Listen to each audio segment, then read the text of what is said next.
Hello and good morning. It's me, LA, and this is creaLAtive. Now rolling with the bomb.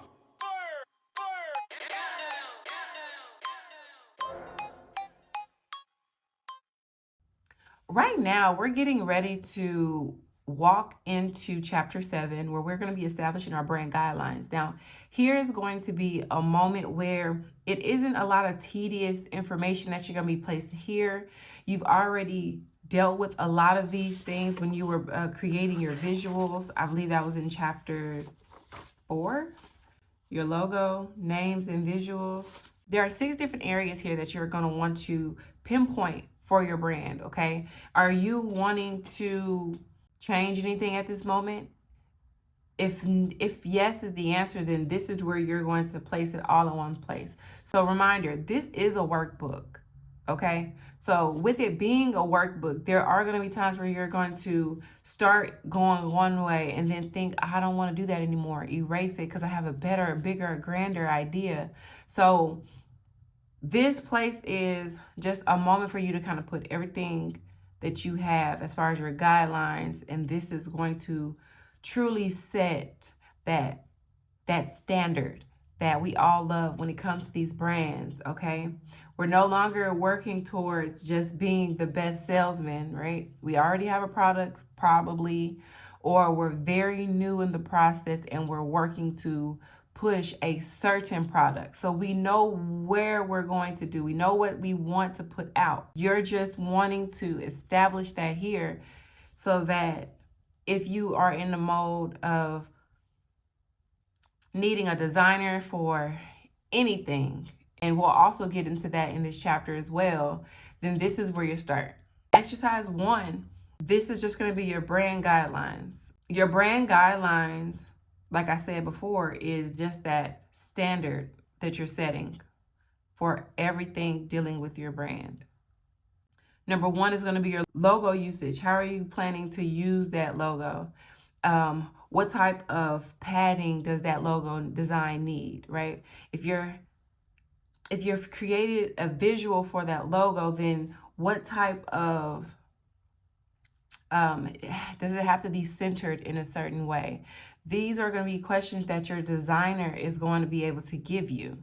Okay, if you didn't create these on your own, your designer is going to know exactly what that logo usage is going to look like. Okay, does it have to be white on the background or black on the background? Because you may have multiple. What's going to be your usage for these different logos? You can use as much information that you have to place here. If you don't have anything to place here, then it's fine. It may come up later while you're working on designing something, but what it does is create consistency, okay? The size of your logo inside of a square would be the same across every touch point. If you created stamps for your packaging, then that stamp would have the exact same logo as, let's say, the packaging, okay? You wouldn't have a huge horizontal logo and then somewhere else it's a small square. You want to create consistency with it. Describe it, put it here. Your color palette.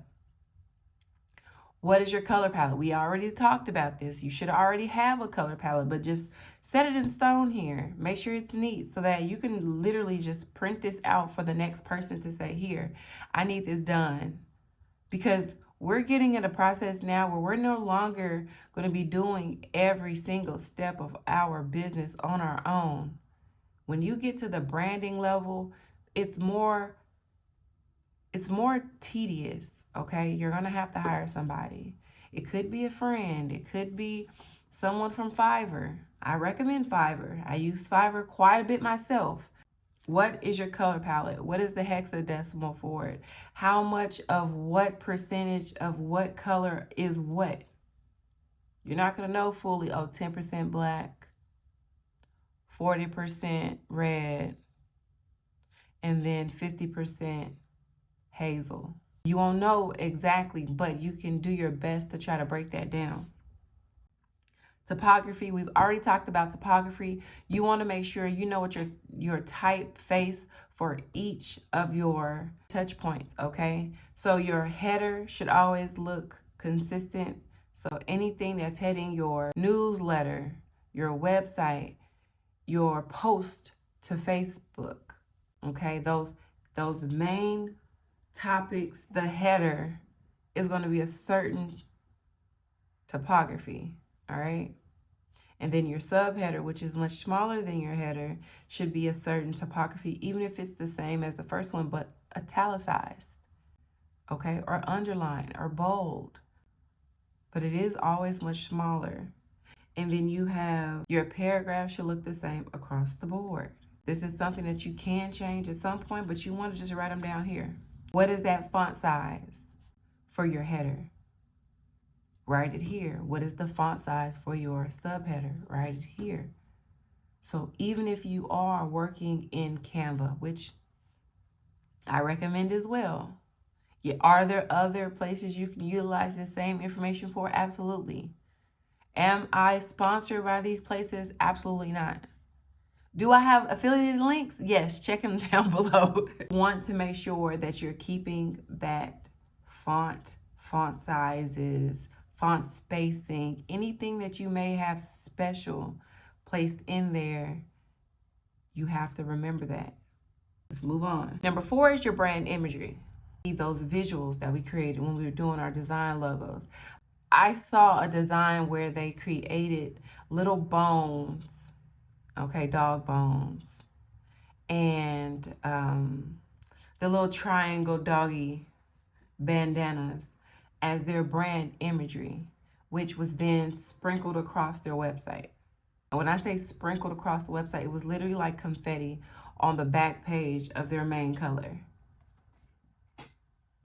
What is your brand imagery? Are you conveying the emotions of serene? Are you a yoga studio? Right? Are you doing serene and you're selling guns and grenades? I don't know. Okay. Maybe you still maybe you do want to mix the two, right? You could have guns and grenades, and then your imagery is going to be more serene because you want to create peace with your peace. That's the logo right there. Guns and grenades. Create peace with your peace. It's all up to you. You have to use your imagination. You got to get creative. You do want to just convey a certain feel when someone comes into your site, all right? If you're selling makeup, you could just want to do what's hot for the moment. And it may change every season. It may change every month depending on how hot you want it to be. That's on you, but you want to still convey the same message. All right. Beauty. You might want to have mirrors. All right. You may just want to have a reflection of someone in a mirror. There's a lot of different ways that you can choose to make this happen for yourself, but we have to put it here. What is that? Number 5 is your tone of voice. How you speak to that customer that you created. Okay? You cannot talk. Let me rephrase that. Because I watched a podcast with Robert Greene, the author of 48 Laws of Power, and he basically was describing how we essentially are lying every single day in different ways, but it's not truly a lie. It's a lie that we're living. How can I put this? It was more of you don't talk to your boss the same way you talk to your kid. You're lying about who you are to these people. And I guess you really can't even call it a lie, but it is the tone of voice that you are using for your boss and your kid. And the same tone of voice you don't use for your spouse or your pet, right? We all have different ways that we move in our mannerisms, but this is teaching us that tone of voice that we are setting for those customers. You don't want to use slang if you're going into professionalism, but you might want to use slang if your business is a trap business, which I actually love that whole business idea model because I grew up in that kind of feel of dressing style and you know, all things hood, if you will. So I love that thought process.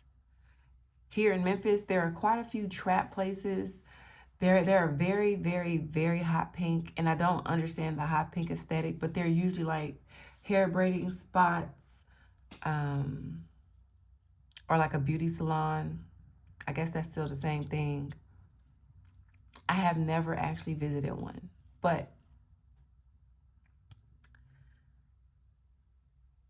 just because I like the aesthetic doesn't really want to mean I want to immerse myself in that aesthetic. Now, when I get my nails done, I like to go to the places where they have the champagne and it's a little bit more pish posh. You know what I mean? Because I kind of like to meet the people there, to kind of expand my horizons, rub elbows, networking. That's what I like when I'm in the process of beautifying myself. I love the aesthetic. Don't get me wrong. I'm only stating here. You're not going to talk to your customers from the trap spot the same way you're going to talk to the ones out at the pish posh spots. It's a different feel, it's a different vibe, and that's where you want to set that here. Stand on the type of tone you're going to carry with your customers. Is it professional? Is it state of the art? As in, you speak so highly about everything that's going on. All right? Everything is the top of the line, as my dad would say. So think about that.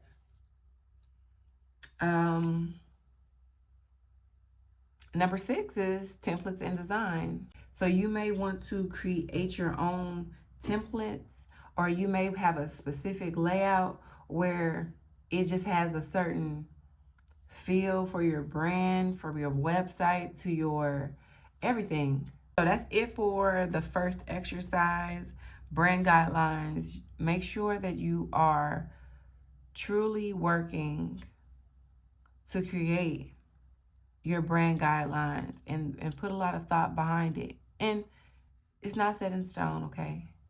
You don't have to write in a pencil.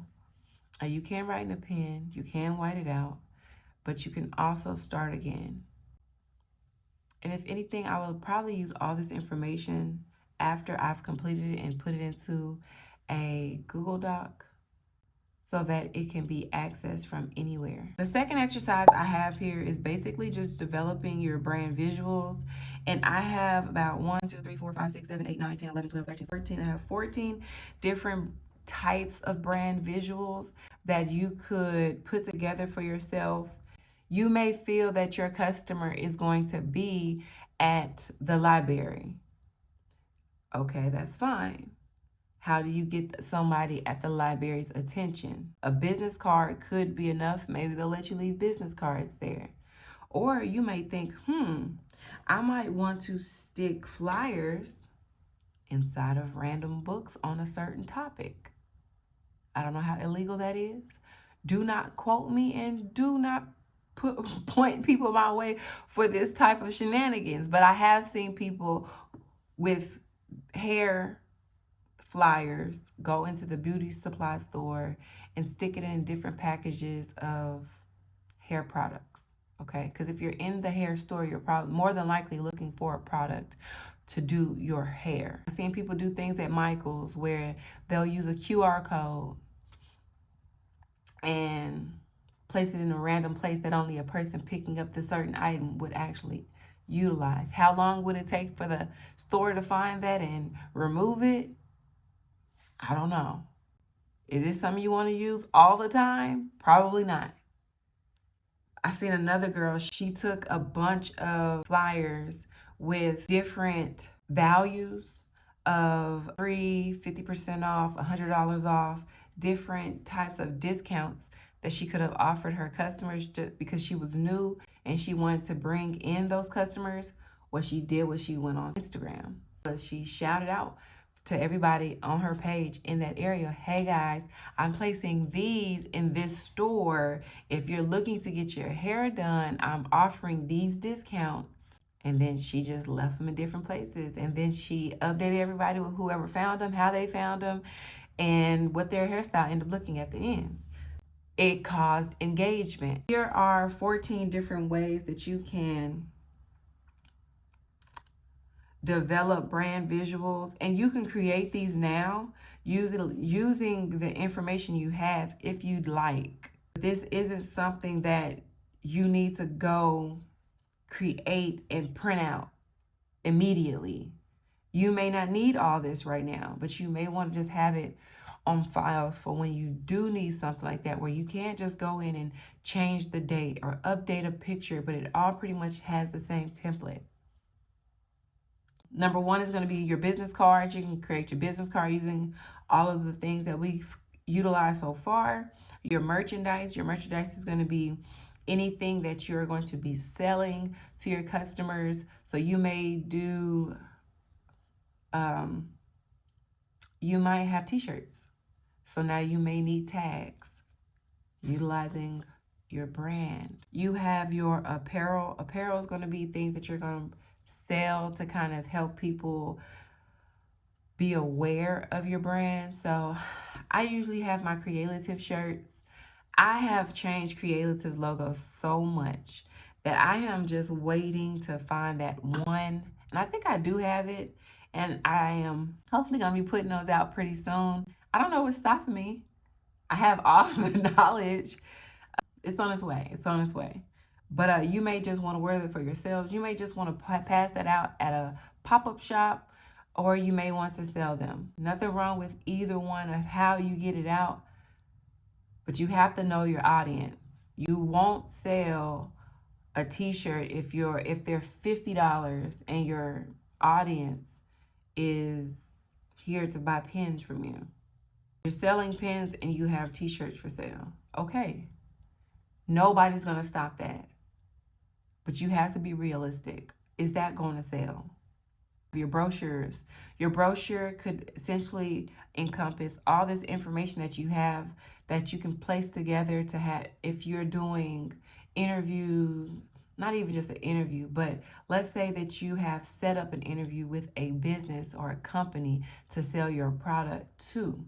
Now you don't necessarily need the PowerPoint presentation. You bring it to a smaller scale, somewhere that you can just hand it over and say, here, keep an eye out for this. Look it over, hit me up. Here's all my information. This is all we're about. You have your mission statement. You have everything you need already completed up to this point. You can start creating this now. Your product packaging. Do you want a custom box? We can do custom boxes. I've done custom tissue paper. I've done custom bags, custom salt packet that goes in the bag. Because I was selling clothes, I felt as if I did not want any moisture to ruin my product before it got to my customer. That was an executive decision that I made for myself. All right. You may think not necessary. Fine.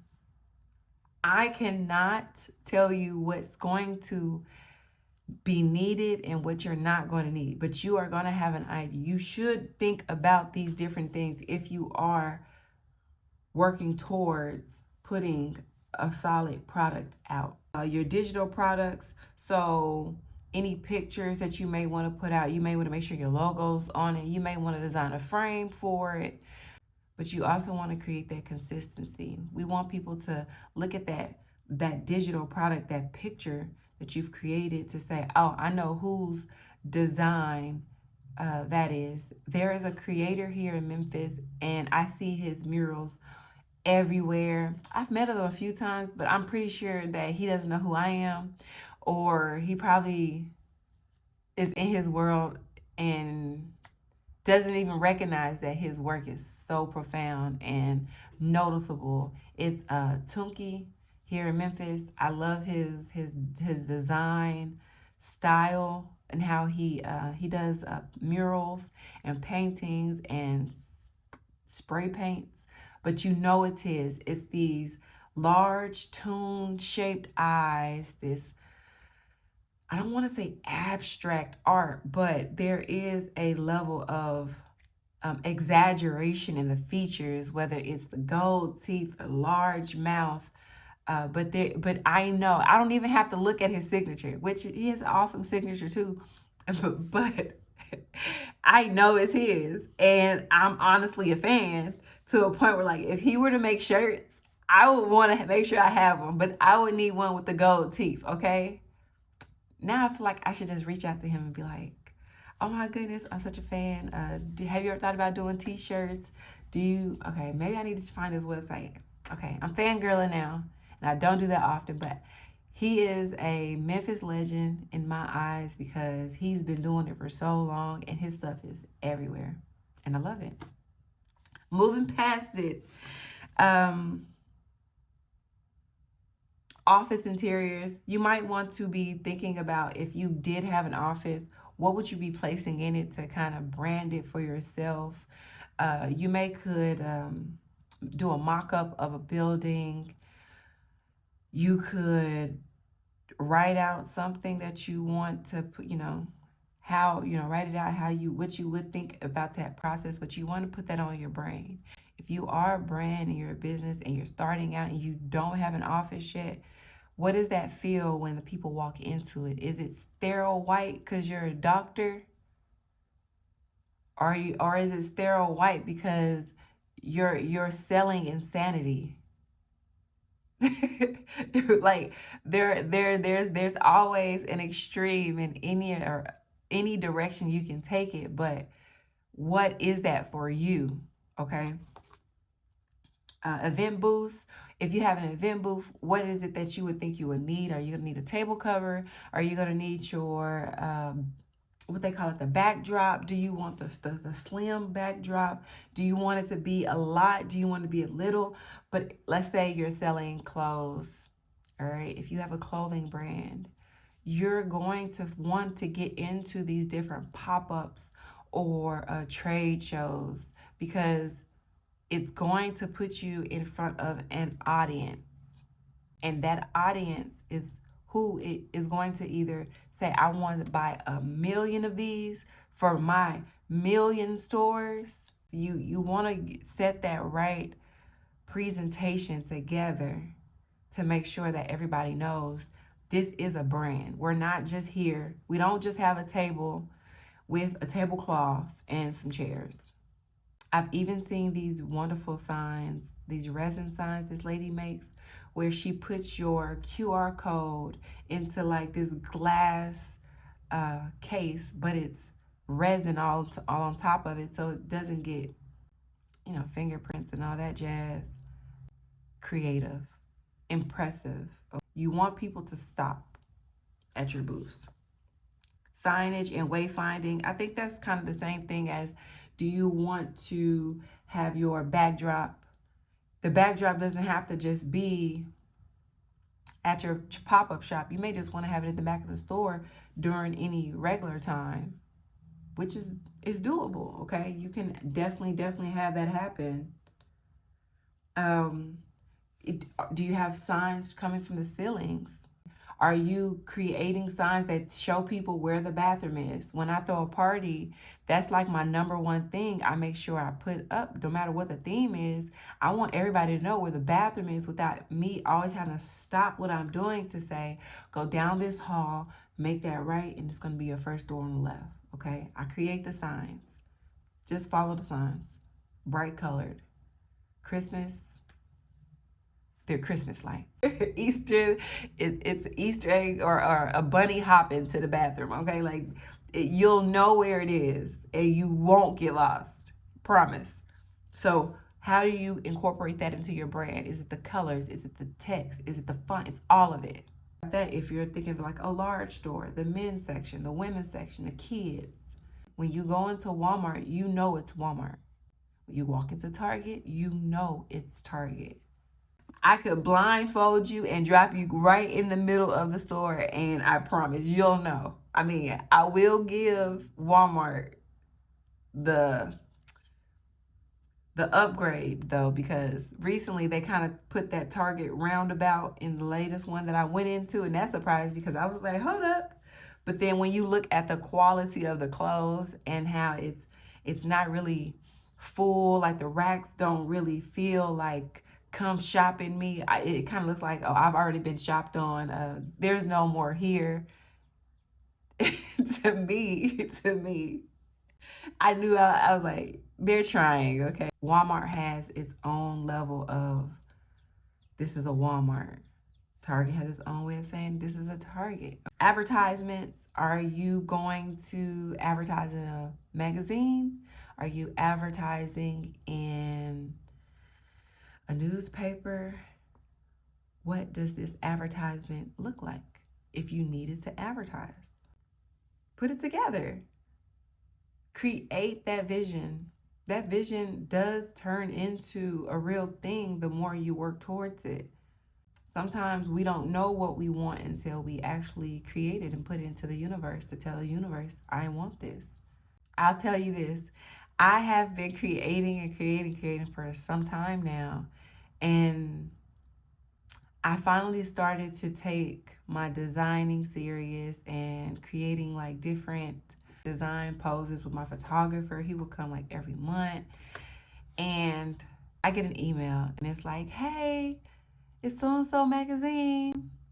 And we're wanting to feature you as a, you know, a big small business here in Memphis, Tennessee. And I'm like, okay, why did they choose me? It's because I have my email on my website, on my socials, on my website. I put in the work to create the visuals for that. All these things work together to kind of get me the, I don't want to say leg up or the position, but it called the universe to really show me, hey, you created it, we want it. In my mind, if you can create these items, you are going to find a place to use these items because now there's nothing holding you back. You can't say, well, I can't do it because I don't have signage. Or I can't do it because I don't even have a business card. There's no excuse. there's I hate to be the one to break it to you, but there's truly no excuses. So for your social media, you're going to need your main picture, a banner. Every website has a different banner size. Canva does a really good job of creating that size for you where you can just plug it all in. The trickiest one is YouTube. YouTube is best if you were to go to their site, screenshot it, and then create whatever picture you're going to utilize to work from that screenshot, because their header is going to show you, oh, this is what it looks like regular. This is what it looks like on a computer. This is what it looks like on a TV. See, you're not thinking big enough if you didn't realize that people can watch your content on a television. Did I just put myself out there? Absolutely. But it has to happen, right? If this is the way that I'm going, I have to think about all these different levels. And YouTube does, I think, the best job of understanding like this isn't just a small platform. And I think YouTube is actually the best platform you could actually be on to be noticed long term, and keeping people updated on what's going on with you. Social media, you may even have specific backgrounds that you create. If you do like the Instagram feed where it kind of has its own little visual and flow to it, that is too obsessive for me. And I do have a level of OCD that I work on all the time, because if I stress about it, then it's not going to get done. But because I'm not getting it done, then I'm still stressing about it. So I've learned to just stay away from things that's going to make me obsessive and don't feel like I have to put out perfection. Yes, my videos I feel need to be worked on a whole lot, but this is still new for me. And I don't want to obsess over it. It's going to get to where it needs to be when it gets to where it needs to be. This is still the beginning, okay? Don't give up. Your flyers, we already talked about flyers, but you just want to make sure that it looks the same. Posters, do you need posters? Are you selling posters? Or are you wanting posters for your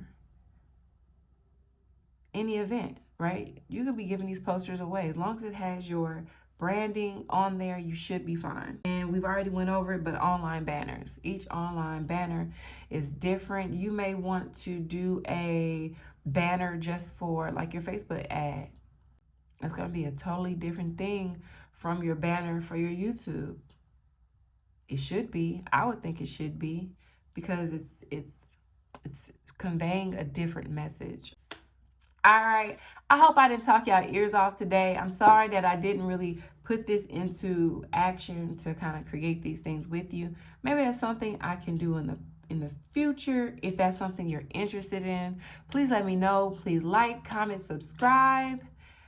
This has been fun, as always. And in summary, you know, when you are creating your brand guidelines is really going to set that all together feel. It's what set Nike apart from Adidas. It's what sets Pepsi away from Coca-Cola, Teslas from Range Rovers, Lamborghinis from Audis, BMWs from Lexus, Louis Vuitton from Louis Vuitton. Come on, guys. Y'all hear the differences. iPhone to Android, apples to oranges. I heard that once before. They were like, "What's the difference? They're both they're both fruits." Yeah, they are both fruits. So, outside of that, use this moment to really get started in putting what needs to be put out. All right. If you use it, cool. Check it off. You already got it. If you don't have it, feel free in your free time to say, okay, well, this is what we're going to work on today, team. Because who needs a team? We all need a team. So that's that. Next week, we'll be discussing Chapter 8, Developing Your Brand's Online Presence, which is basically just talking about how to build your web page and what pages you might need or what sections you should look out for. This is a journey, and I am glad to be here with you all. I don't have any extra notes like I've been doing previously. I am working to get 2 videos out this week. Please work with me, okay? I hope that I have helped you in some form or fashion, or given you enough information to get you excited about this journey. I would love to hear your testimonials. I would love to see your progress. I would even love to see your businesses and your brands. Put your website in the comment section if you'd like me to look over anything. Ask me your questions, and that's it. That's all I got. It's been fun. I'll talk to you later. Bye.